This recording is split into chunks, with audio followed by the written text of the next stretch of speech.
الحمد للہ رب العالمین والصلاة والسلام علی سید المرسلین وعلی آلہ وصحبہ اجمعین اما بعد بسم اللہ الرحمن الرحیم قال القدوری رحمہ اللہ تعالی فإن هلك في يده هلك بالثمن وكذا إذا دخله عيب بخلاف ما إذا كان الخيار للبائع ووجه الفرق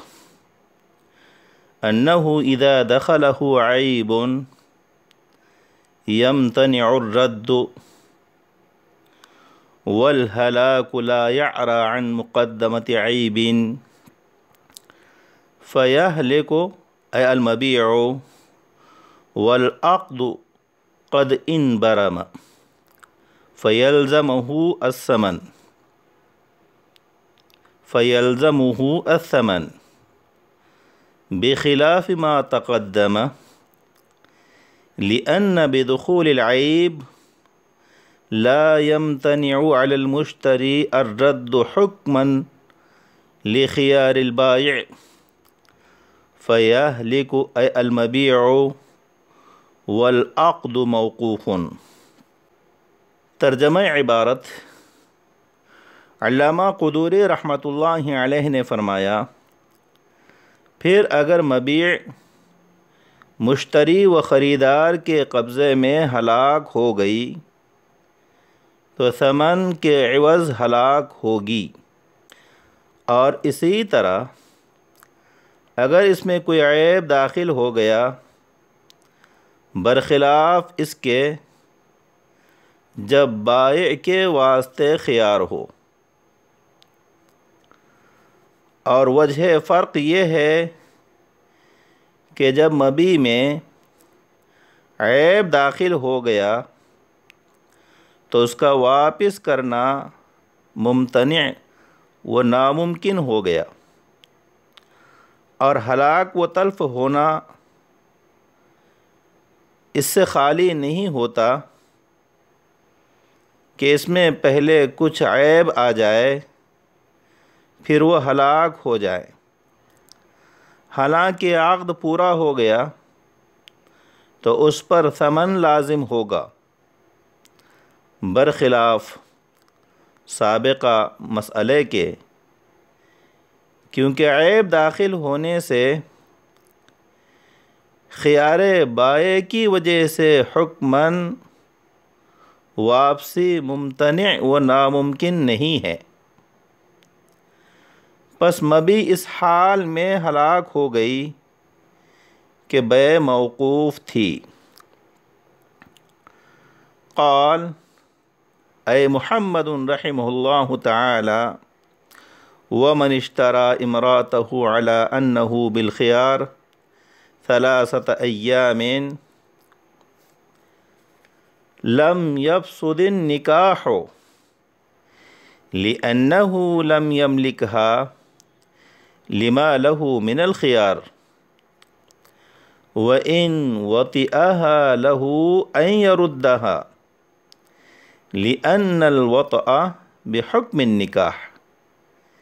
إلا إذا كانت بكرا لأن الوطأ ينقصها وهذا عند أبي حنيفة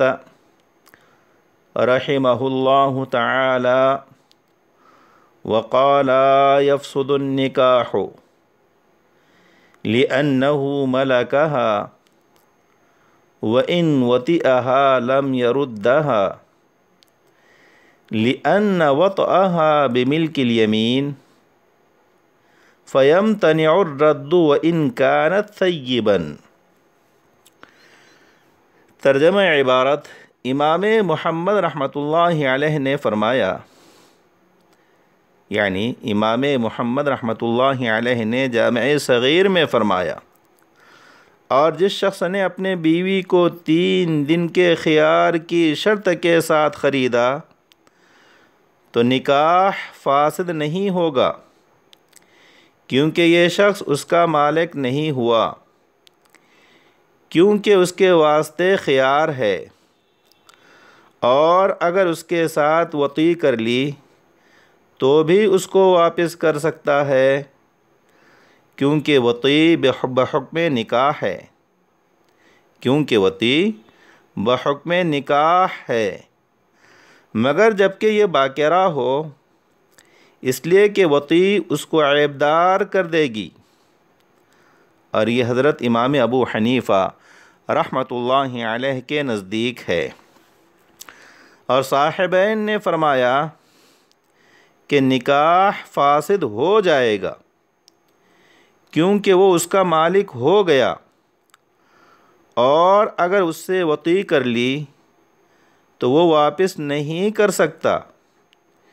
کیونکہ اس کے ساتھ ملک رقبہ کی وجہ سے وطی کی ہے، پس واپس کرنا ممتنع و ناممکن ہوگا،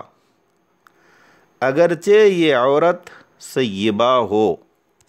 طلبہ عزیز، یہ آج کے درس کی عبارت کا ترجمہ ہوا۔ اب آئیے ہم عبارت میں مذکور مسائل فقہیہ کو سمجھنے کی کوشش کرتے ہیں۔ علامہ قدوری رحمۃ اللہ علیہ نے یہ جو فرمایا فَإِنْ هَلَكَ فِي يَدِهِ هَلَكَ بِالثَّمَنِ، اس مسئلے کی صورت یہ ہے کہ اگر خیار مشتری کے لیے ہو اور مشتری کے قبضے میں مبیع ہلاک و ضائع ہو جائے تو عقد بیع لازم ہوگا، اور مشتری و بائر پر ثمن یعنی اگریڈ پرائس واجب ہوگی۔ اسی طرح اگر مدت خیار میں مشتری کے قبضے میں رہتے ہوئے مبیع یعنی سبجیکٹ میٹر آف کانٹریکٹ میں ایسا کوئی عیب پیدا ہو گیا جو مرتفع نہیں ہو سکتا، ختم نہیں ہو سکتا، تو بیع لازم ہوگی، اور مشتری و خریدار پر ثمن واجب ہوگا۔ لیکن اگر خیار بائع کے لیے سیلر کے لیے ہو اور بائع کی اجازت سے مشتری و خریدار نے مبیع پر قبضہ کیا ہو اور مدت خیار میں مبیع سبجیکٹ میٹر آف کانٹریکٹ مشتری و خریدار کے پاس رہتے ہوئے ہلاک و ضائع ہو گئی تو مشتری و خریدار پر ثمن نہیں بلکہ قیمت واجب ہوگی۔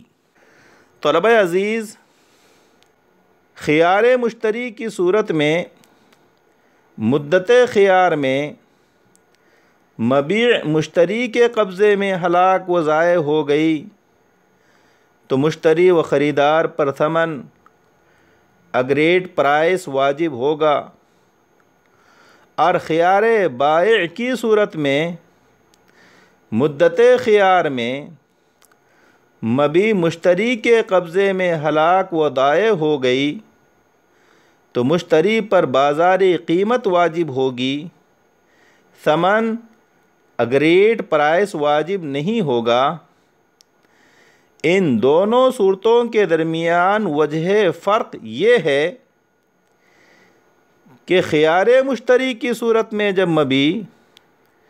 اس کے قبضے میں رہتے ہوئے عیبدار ہو گئی تو مشتری و خریدار کے لیے مبیع کو اسی حال میں واپس کرنا جس حال میں اس پر قبضہ کیا تھا ممتنع و ناممکن ہو گیا،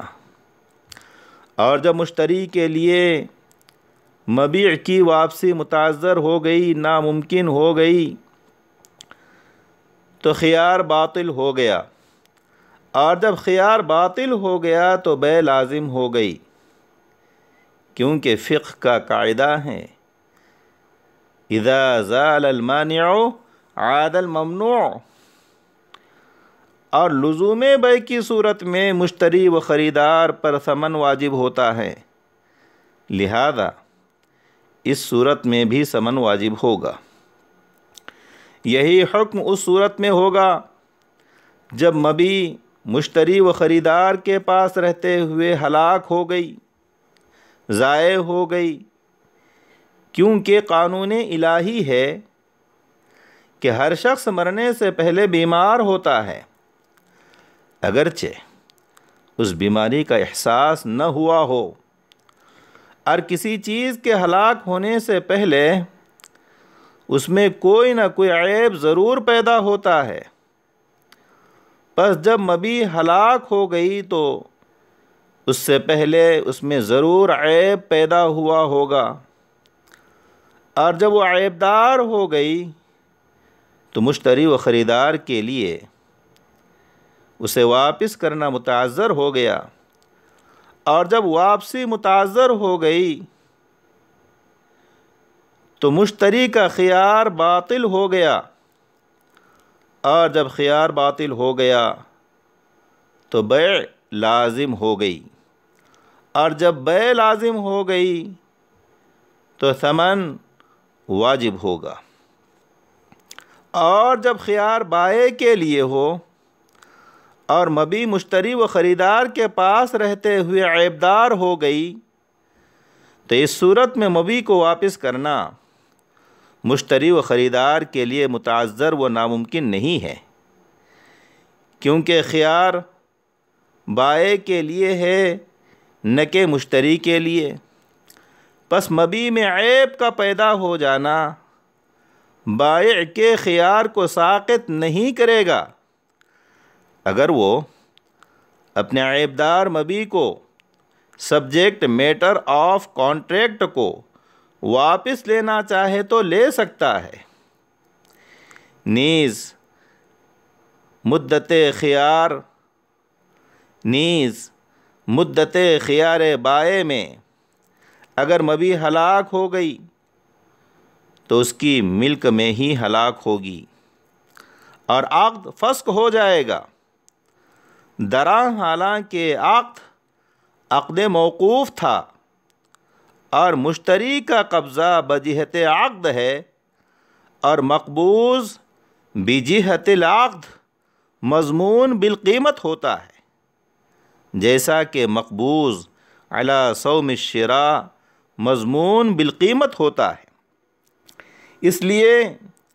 خیار بائع کی صورت میں اگر مبیع مشتری کے قبضے میں ہلاک ہو گئی تو مشتری پر ثمن یعنی اگریڈ پرائس واجب نہیں ہوگا بلکہ قیمت واجب ہوگی۔ هذا هو الفرق المبين بين هاتين الصورتين المذكورتين في الكتاب۔ آگے کی عبارت ومن اشترى امرأته على أنه بالخيار 3 أيام لم يفسد النکاح إلى آخره۔ اس عبارت میں جس مسئلہ فقہیہ کو ذکر کیا جا رہا ہے وہ سابق میں بیان کردہ اصل پر مبنی ہے، اور وہ اصل یہ ہے کہ خیار مشتری کی صورت میں مبیع بائع کی ملک سے خارج ہو جاتی ہے، نکل جاتی ہے، مگر حضرت امام ابو حنیفہ رحمۃ اللہ علیہ کے نزدیک مشتری و خریدار کی ملک میں داخل نہیں ہوتی، اور صاحبین کے نزدیک یہ مبیع مشتری کی ملک میں داخل ہو جاتی ہے۔ اسی اصل پر یہ مسئلہ متفرع ہے کہ اگر کسی شخص نے اپنی بیوی جو کسی کی مملوکہ باندی تھی کو خریدا خیار شرط کے ساتھ۔ تو حضرت امام ابو حنیفہ رحمۃ اللہ علیہ کے نزدیک نکاح فاسد نہیں ہوگا، کیونکہ خیار شرط کی وجہ سے وہ اس کا مالک نہیں بنا، اور جب مالک نہیں بنا تو نکاح بھی فاسد نہیں ہوگا، کیونکہ نکاح ملک یمین سے فاسد ہوتا ہے، اور ابھی مشتری و خریدار کو خیار شرط کی وجہ سے ملک یمین حاصل نہیں ہوئی، اس وجہ سے نکاح فاسد نہیں ہوگا۔ اور اگر مشتری نے مدت خیار میں اس سے وطی کر لی تو اس وطی سے اس کا خیار باطل نہیں ہوگا، بلکہ مشتری و خریدار کو خیار کی وجہ سے اس مبیع کو رد کرنے کا اختیار حاصل ہوگا، کیونکہ مشتری نے جو وطی کی ہے وہ منکوحہ یعنی بیوی ہونے کی وجہ سے کی ہے، نہ کہ اس کی باندی ہونے کی وجہ سے۔ پس اس وطی کو بیع کی اجازت قرار دے کر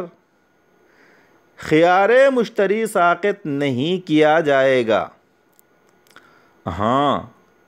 البتہ اگر یہ محترمہ ابھی تک باقرہ ہی تھی اور مشتری و خریدار جو شوہر بھی ہے اس نے اس سے وطی کر لی،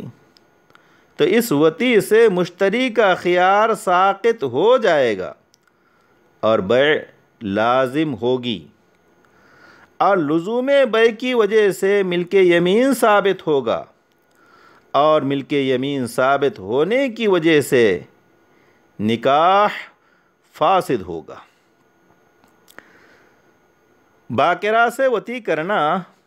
مشتری کے خیار کو اس لیے ساقط کر دیتا ہے کیونکہ یہ وطی باقرہ کو عیبدار بنا دے گی، اور مبیع کے عیبدار ہو جانے کے بعد اس کی واپسی متعذر ہو جاتی ہے، تو اس مبیعہ باندی کا عیب وطی کی وجہ سے واپس کرنا متعذر ہو گیا، اور تعذر رد مبیع کی صورت میں مبیع کو واپس کرنا ناممکن ہونے کی صورت میں مشتری کا خیار ساقط ہو کر بیع لازم ہو جاتی ہے، لہذا اس صورت میں بیع لازم ہوگی۔ یہ تفصیل حضرت امام ابو حنیفہ رحمۃ اللہ علیہ کے نزدیک ہے۔ حضرات صاحبین کے نزدیک چونکہ خیار مشتری کی صورت میں خیار کے باوجود مبیع اس کی ملک میں داخل ہو جاتی ہے اور وہ اس کا مالک بن جاتا ہے، تو مشتری کے وجود ملک کی وجہ سے نکاح فاسد ہو جائے گا، کیونکہ مالک و مملوک کے مابین نکاح باقی نہیں رہتا۔ اور اگر مشتری نے مدت خیار میں اس منکوحہ مبیعہ سے وطی کر لی تو اس وطی کی وجہ سے اس کا خیار ساقط ہو جائے گا، ختم ہو جائے گا، کیونکہ اس نے اس منکوحہ مبیعہ سے جو وطی کی ہے وہ ملک یمین کی وجہ سے کی ہے، خواہ وہ باقرہ ہو یا سیبہ ہو، اور ملک یمین کی وجہ سے وطی کرنا اس بات کی علامت ہے کہ وہ اس بیع پر راضی ہے، اور بیع پر رضامندی کا اظہار خیار کو ساقط کر دیتا ہے۔ پس جب خیار ساقط ہو گیا تو مشتری کے لیے اس کو واپس کرنا ممتنع و متعذر ہو گیا، لہذا بیع کانٹریکٹ سیل لازم ہوگی۔ اکتفی علی ھذا والسلام علیکم ورحمۃ اللہ وبرکاتہ۔